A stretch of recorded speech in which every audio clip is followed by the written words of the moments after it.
Hello everyone, welcome to my channel. आज मैं आप लोगों के साथ शेयर करने वाली हूँ तेगू कॉन्सर्ट। तो चलिए इस कहानी को शुरू करती हूँ। तियांग बहुत ही खतरनाक माफिया किंग है। जंगकुक वो अनाथ है। वो अपनी दोस्तों के साथ बाहर घूम रहा था। वो जैसे तैसे बड़े हुए हैं। वो उसको जो मन करता है वही करता है। पैसे कमाने के लिए वो कोई भी छोटा मोटा काम कर लेता है। तियांग बहुत ज्यादा खतरनाक माफिया किंग है। तियांग को पता नहीं था पीछे से कोई उस पर वार कर देगा, लेकिन जंगकुक वो ऐन मौके पर तियांग की जान बचा लेते हैं। तियांग ने जंगकुक से कहा, तुम्हारा बहुत बहुत शुक्रिया। पहली बार मुझे किसी को थैंक्स बोलने में शर्म नहीं आ रहा।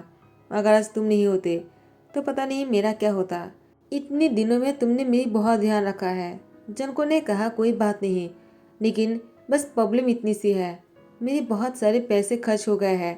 और तो तुम्हें वैसे मेरी बॉडी से बहुत ज़्यादा खून निकल कर तुम्हें दिया गया है। मैं बहुत ही वीक फील कर रहा हूँ और मेरे पास तो घर भी नहीं है। तियांग ने कहा, मैं समझ गया, चलो मेरे साथ। जुनको ने कहा, कहाँ लेकर जा रहे हो? तियांग ने कहा, मेरे घर। उस दिन मेरे एनिमीज ने मुझ पर अटैक किया, उसके बाद से तुमने मेरा ध्यान रखा है, तो मेरा फर्ज बनता है कि मैं तुम्हें अपने घर लेकर आ जाऊँ ताकि तुम चैन से अपनी लाइफ को जी सको। जुनको ने कहा, क्या मतलब है? क्या हमेशा के लिए तुम मुझे यहाँ पर लेकर आए हो? तियांग ने कहा, एक घर बहुत ही बड़ा है, तुम चाहो तो पूरी लाइफ यहाँ पर जी सकते हो रहकर, तुम्हें कोई कुछ नहीं कहेगा, क्योंकि तुम मेरे लाइफ सेवर हो। जनको ने कहा, तुम्हारा शुक्रिया, मुझे अब रहने के लिए घर मिल रहा है।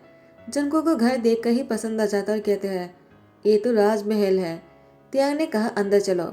जनको को जैसे घर के अंदर लेकर आ जाता है। आर्यन वो त्याग को गुस्सा करते कहा, तुम किसको साथ में लेकर आए हो? तुम नहीं जानते हो क्या, इस घर में बाहर किसी की रहना अलाउ नहीं करते हैं हम। लेकिन तुमने किसी ऐसे इंसान को घर में लेकर आ गए जो देखते ही बहुत ही बुरी लड़की लग रहा है। मुझे तो लगता है वो बैड बॉय है और दूसरों की बेड पर जाकर पैसे कमाता है। तियांग, तुम्हें ऐसे इंसान को घर में नहीं लेकर आना चाहिए था।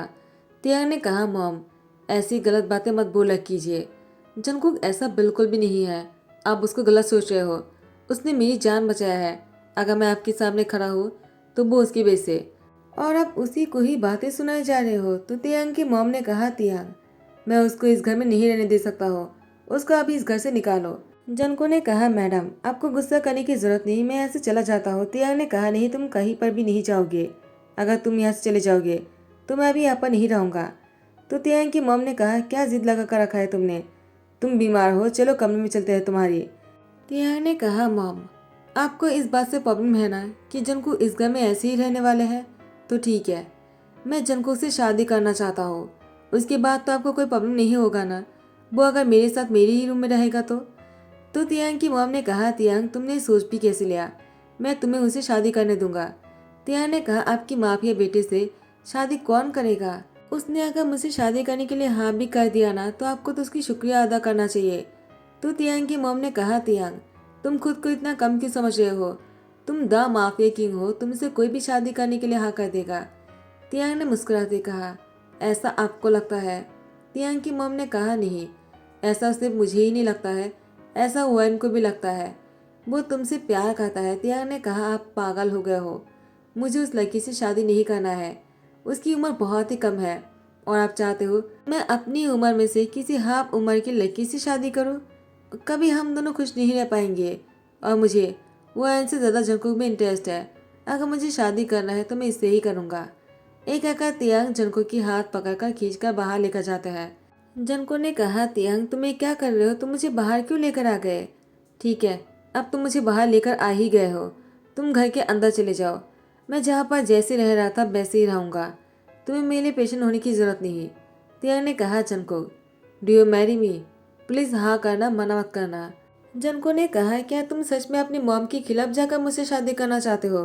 तियांग ने कहा, जंको मैंने उस दिन ही तुम्हें अपना दिल दे दिया था, जिस दिन तुमने मेरी जान बचाई। ये जानने के बाद भी कि मैं माफिया किंग हूँ, मैं तुम्हें बार बार बोले जा रहा था, लेकिन तुम बोल रहे थे कि चुप रहो, तुम्हें रेस्ट की ज़रूरत है। वैसे मैं तुम्हारे साथ हूँ, तुम क्या हो और क्या नहीं इससे मुझे कोई फ़र्क नहीं पड़ता है। तुम अब मेरे साथ हो और मैं चाहता हूँ कि तुम ठीक हो जाओ। तियांग ने कहा, अगर तुम मेरे साथ दोगे ना तो मैं ऐसे ही ठीक हो जाऊंगा। जंकुक तियांग की बहुत ही क्या करने में बिजी हो जाता है। तियांग के मना करने के बाद भी जंकुक वो तियांग को बहुत ज़्यादा प्यार करता है, उसकी बहुत ही रिस्पेक्ट करता है, उसके आसपास रहते हैं, हाथ पैरों को दबाते हैं, सुबह होते ही तियांग के मॉम जंको को बातें सुनाना शुरू करता है और उसे कहता है, इतनी सुबह हो गए है, खाना कौन बनाएगा? कुछ देर बाद ही सब लोग ब्रेकफास्ट करने आ जाएंगे, तब लोग को क्या खिलाएंगे? ये तो कोई काम का ही नहीं है। जंको को ढेर सारी बातें सुनाता है। उसकी आंखों पर आंसू आ गया था। तियांग की मॉम ने जंको से कहा, आखिर तुम किसी काम का नहीं हो ना, तुम्हें तो सुबह को उठते ही खाना बनाना चाहिए था। और तियांग, मैंने सुना है कि उसकी फीवर हुआ है। अगर फीवर है, तुमने क्या किया है उसके लिए? बस घोड़े बेचकर सो गए थे। आखिर तुम ऐसी ही हो। उसको ढेर सारी बातें सुनाने वाले ही थे कि तियांग आकर सबको सुन लेते हैं और अपनी मॉम से कहता है, अगर आप ऐसी जंको के साथ रिश्ते निभाने वाले हो ना, तो जंको यहाँ पर नहीं रहेगा और न ही मैं रहूँगा। जंको जहाँ पर भी जाकर रहेगा उसके साथ वही जगह पर जाकर रहेंगे। उसके बाद वो कहता है, ठीक है, मैं देखता हूँ। करते करते कितने साल और महीने बीत गए, लेकिन उनकी देख भलाई अभी तक ख़त्म नहीं हुआ। ऐसे एक दिन डिनर पर जंको खाना लगा रहे थे। तियांग की मॉम ने कहा, मेरा हार खो गया है। और यहाँ पर तियांग, वो अभी भी बाहर से आया है। तियांग ने कहा, क्या हुआ मॉम, आप इतने गुस्से में क्यों लग रहे हो? तियांग की मॉम ने कहा, गुस्से में नहीं रहूंगा तो क्या करूंगा? तुम्हारे हस्बैंड जंको के आने से पहले इस घर में कोई चोरी नहीं हुआ करता था, लेकिन अभी तो घर में चोरी भी होना शुरू हो गया है। अब इस बारे में तुम क्या कहना चाहते हो? तियांग ने कहा, मॉम, मुझे नहीं लगता है कि जंको ऐसे काम कर सकता है। तो मिसिस किम ने कहा, तियांग, तुम्हें यकीन नहीं है ना? मैंने पुलिस को इन्फॉर्म कर दिया है। जब उन लोग घर को सर्च करेंगे और इंसानों को सर्च करेंगे तो पैसे भी मिल ही जाएगा, और मेरा इतनी कीमती हार वो भी मुझे मिल ही जाएगा। तियांग, तुम इस बार टांग मत अड़ाना, मुझे कैसे भी करके अपनी चीज़ों को वापस लाना है। तियांग ने कहा, मॉम, मैं इसके बीच में कुछ भी नहीं कहूँगा। आपको जो भी करना है आप कर सकते हो। तियांग जंको के साइड में आकर खड़े हो जाते हैं और कहते हैं, कहीं तुम पेशेंट तो नहीं हो रहे हो ना? जंको ने कहा, मैं क्यों पेशेंट होने लगा? वैसे भी तुम्हारी मॉम ने जो कुछ भी कहा है सही कहा है। लगता है उन्हें भी यही लगता है कि मैंने चोरी किया है, लेकिन सच कहो तो मैंने कोई चोरी वोरी नहीं किया है। तियांग ने कहा, तुम्हें पेशेंट होने की जरूरत नहीं, मैं तुम्हारे साथ हूँ, तुम्हें कुछ नहीं होने दूंगा। जंको ने कहा, तियांग, तुम भी पेशेंट मत हो, मुझे कुछ नहीं हो सकता है, मैं जानता हूँ, क्योंकि मुझे प्यार करने वाला कोई और नहीं, वो तुम हो। तुम मुझसे बहुत प्यार करते हो ना तियांग, मैं तुम्हारी उसी प्यार की खातिर ये सब कुछ कर रहा हूँ। पुलिस वालों को लेकर जंको के कमरे में आ जाते हैं। सर्च करने के बाद भी कुछ भी नहीं मिलता है, लेकिन जैसे ही जंको ने कहा, मॉम, मुझे लगता है आपके कमरे में भी अच्छी तरह से सफाई और सर्च कर लेना चाहिए, ताकि अगर हार कहीं पर भी गिरा हुआ हो तो आपको मिल जाए। वैसे भी मुझे हार का शौक तो नहीं है, लेकिन मैंने आपको कल रात को हार निकालते हुए देखा था। इतनी रात को आप हार क्यों निकल रहे थे? अगर आप हार को निकल कर बाहर नहीं रखते तो शायद आज ये सब कुछ नहीं हुआ होता। तियांग की मॉम जंको को थप्पड़ लगाने के लिए जैसे आगे बढ़ते हैं, तियांग ने हाथ पकड़ते कहा, मॉम, जंको को छूने से पहले आपको मुझसे गुजर कर जाना होगा। तो मिसेस किम ने कहा, तियांग, तुम तो परे हो गए हो अपने हस्बैंड की वजह से। अपनी मॉम से भी अब तुम इस तरह से बात करोगे? वो बहुत ही इमोशनल ब्लैकमेल करने लग जाता है। तियांग ने कहा, मॉम, आपसे कितनी बार कहो कि जंको को नीचा दिखाने की कोशिश मत कीजिए। ऐसा करके आप खुद ही अपनी नजरों में गिर जाते हो। क्या आप नहीं जानते कि मैं जंको से कितना प्यार करता हूँ? आपने जो भी चीज़ यहाँ पर रखा था आपको ड्रायर में मिल जाएगा। मॉम, जंको ने मुझे पहले बता दिया है कि आपने क्या किया है, उसने अपनी आंखों से देखा है। आप जिस हार की बात कर रहे हो ना, वो आपके ही घर के रूम की ड्रायर में होगा। आप जगह खोल लीजिए और उसको ले लीजिएगा। प्लीज़ मॉम, आइंदा जंको को या मुझे पेशेंट करने की कोशिश मत करना, वरना बहुत बुरा होगा। तियांग की मॉम बहुत ही गुस्से में पुलिस को लेकर बाहर चले जाते हैं। जंको ने कहा, तियांग, तुम्हें अपनी मॉम के साथ इतना बुरा नहीं करना चाहिए था। पता नहीं उनको क्या मैसेज हो रहा होगा। तियांग ने कहा, जंको, तुम्हारे मेरी शादी के 1 साल से ऊपर हो गए, अब तक तुम मुझे नहीं पहचाने क्या? जंको ने कहा बहुत ही अच्छी तरीके से, तियांग, मैं तुम्हारा शुक्रिया करना चाहता हूँ। तुमने एक अनाथ को अपने घर में रहने दिया। मुझे पनाह देने के लिए तुम्हारा बहुत बहुत शुक्रिया। तियांग ने जंको को गले लगा लिया। जंको के दिल भी धड़कने लग जाता है। तियांग जंको के लिप पर धीरे धीरे से किस करने के लिए आ जाता है। उसके बाद तियांग जंको को ढेर सारा प्यार देते हैं। ऐसे ही कुछ दिनों बाद जंको को पता चला कि वो प्रेग्नेंट है।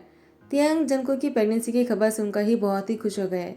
इतने खतरनाक माफिया किंग होने के बाद भी वो कभी भी डैड बन पाएगा, तियांग को ये एहसास नहीं था। तियांग को लगा वो हमेशा से ही अकेला रह जाएगा, उसके पास कोई फैमिली नहीं होगा। लेकिन जंको की वजह से तियांग की भी खुद का फैमिली है, जो बहुत ही जल्द बनने वाले हैं। मिसेस किम। वो तियांग से कहता है, तुमने तो मुझे एक पल के लिए पढ़ाई कर दिया है। तो उसने कहा, पढ़ाई नहीं कर दिया है मम, आप ग्रैंड पेरेंट्स बनने वाले हो, मैं डैड बनने वाला हूँ। तियांग बहुत ही खुश है। जंगकुक को गोद में लेकर नाचना शुरू कर देते हैं। जंगकुक तियांग की होठों पर स्माइल देखकर और इतनी अच्छी मूड में देखकर उसको बहुत ही अच्छा लग रहा था।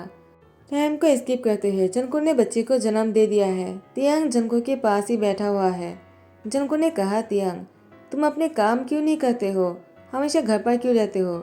तियांग ने कहा, हर वाइफ की यही शिकायत रहती है, उसके हस्बैंड उसको टाइम नहीं देते हैं और तुम्हें टाइम मिल रहा है तो गुस्सा क्यों कर रहे हो। जंगकुक ने कहा, तियांग मैं गुस्सा क्यों करूँगा, मैं तुमसे बहुत प्यार करता हूँ। तियांग ने कहा, जंगकुक मैं भी तुमसे बहुत ज़्यादा प्यार करता हूँ और ख़ास करके हमारी सन से, वो तो बिल्कुल मेरी जैसे है, बहुत ही काम। जंगकुक ने मुस्कुराते कहा, तुम्हारी जैसे नहीं, वो मेरी जैसे बने हैं। दोनों आपस में बहस करने लग जाते हैं तो तियांग की मॉम आ जाते हैं और कहते हैं, तुम दोनों बहस क्यों कर रहे हो। जंगकुक ने कहा, आंटी वो तियांग को लगता है कि बच्चा उसके ऊपर गया है। तो तियांग की मॉम ने कहा, बिल्कुल नहीं, वो जंगकुक पर गया है, लेकिन उसकी शक्ल तुमसे मिलता है। जंगकुक ने कहा, वो तो है, मैं सुबह से लेकर रात तक तियांग की शक्ल ही देखते रहता हूँ क्योंकि मुझे तियांग बहुत पसंद है। मैं चाहता हूँ मेरा सन भी तियांग जैसे ही बने। तो तियांग की मॉम ने कहा, तियांग जैसे बने या फिर तुम्हारे जैसे, मुझे इस बात से कोई फर्क नहीं पड़ता है जंगकुक, मैं बस तुम दोनों को साथ में खुश देखना चाहता हूँ और तुमने मुझे ग्रैंडमा बना दिया, इस बात का मुझे बहुत खुशी है। जंगकुक इन सालों में जो कुछ भी हुआ है तुम उसको भूल जाना और मुझे माफ़ कर दो, मैं और दोबारा तुम्हारे साथ ऐसे बिहेव नहीं करूँगा। जंगकुक बेचैन लग रहा था। तियांग ने कहा, जंगकुक अब तुम बेचैन क्यों लग रहे हो जबकि सब कुछ ठीक हो गया है। जंगकुक ने कहा, तियांग सब कुछ तो ठीक हो गया है लेकिन फिर भी मुझे डर लग रहा है। तियांग ने कहा, किस बात का। जंगकुक ने कहा, तियांग शायद तुम भूल रहे हो, तुम एक माफिया किंग हो। क्या तुम्हें नहीं लगता है जब हमारे सन स्कूल जाएंगे उसको सभी लोग तुम्हारे बात बोलकर चिढ़ाने शुरू कर देंगे। सभी लोग यही कहेंगे ना कि माफिया की सन है वो, उसको कितना बुरा लगेगा। तियांग की बात सुनकर जंगकुक ने कहा, तियांग आखिर तुम्हारे दिमाग में ऐसे ख्याल आते कहाँ से है। मैं जानता हूँ तुम्हें मेरी फिक्र है, लेकिन इतना पेशेंट होने की ज़रूरत नहीं। मैं ऐसा कुछ करता ही नहीं जिससे कि मुझे मुसीबत का सामना करना पड़े। तियांग क्या तुम मेरे लिए इन सारी बुरी कामों को ख़त्म नहीं कर सकते हो। तियांग ने कहा, जंगकुक मैं कोई बुरा काम नहीं करता हूँ, फिर भी तुमने कह दिया तो ठीक है, आगे से मैं ध्यान रखूँगा। इसके बाद ऐसे ही कुछ दिन चलता रहा। अचानक एक दिन जंगकुक को उल्टी होना शुरू हो जाता है। जंगकुक की इतनी बीमार हो जाने की वजह ढूंढने के लिए डॉक्टर को घर पर बुला लिया। डॉक्टर ने जैसे जंगकुक को चेक किया, डॉक्टर ने कहा, कॉन्ग्रेचुलेशन तियांग, तुम फिर से डैड बनने वाले हो। तियांग ने कहा, क्या ये कैसे हो सकता है। जंगकुक ने कहा, तियांग क्या तुम खुश नहीं हो। तियांग ने कहा, मैं बहुत ज़्यादा खुश हूँ, मुझे तो भरोसा नहीं हो रहा कि मैं फिर से डैड बनने वाला हूँ, वो भी इतनी जल्दी। जंगकुक ने कहा, तियांग अगर डैड तुम हो तो कुछ भी हो सकता है। तियांग ने जंगकुक की यार के पास जाकर उसकी यार पर किस करते कहा, शायद तुम्हें थोड़ा सा और प्यार चाहिए होगा। जंगकुक ने तियांग को धकेलते कहा, अभी के लिए नहीं, अपने पास ही रखो। तो तियांग की मम ने कहा, तियांग अब तुम्हें जंगकुक की और भी अच्छे से ध्यान रखना होगा, उसको कोई तकलीफ नहीं होना चाहिए, वो हमें फिर से ग्रैंड पेरेंट्स बनाने वाले हैं और आईवान वो मेरे पास रहेगा, तुम बेफिक्र हो जाओ। ऐसे ही कुछ दिन बीत जाने के बाद टाइम को स्किप करते हैं। फाइनली जंगकुक ने फिर से बच्चे को जन्म दिया, लेकिन इस बार उसने एक लड़की को जन्म दिया और आईवान बहुत ही खुश है अपनी डॉटर को देखकर और तियांग की फैमिली मेम्बर्स भी बहुत खुश हैं। जंगकुक फाइनली अपनी हैप्पी फैमिली के साथ खुशहाल से अपनी लाइफ को एंजॉय करने लग जाता है। वो सारी गमों को भूल गया और वो अपने बच्चों को लेकर तियांग के साथ बहुत ही खुश रह रहा था। इसी के साथ ही हैप्पी एंडिंग करता हो। आई होप कि आप लोगों को पसंद आया हो। अगर पसंद आया तो लाइक कमेंट शेयर कर देना, सब्सक्राइब कर देना। Thank you so much, bye bye, take care.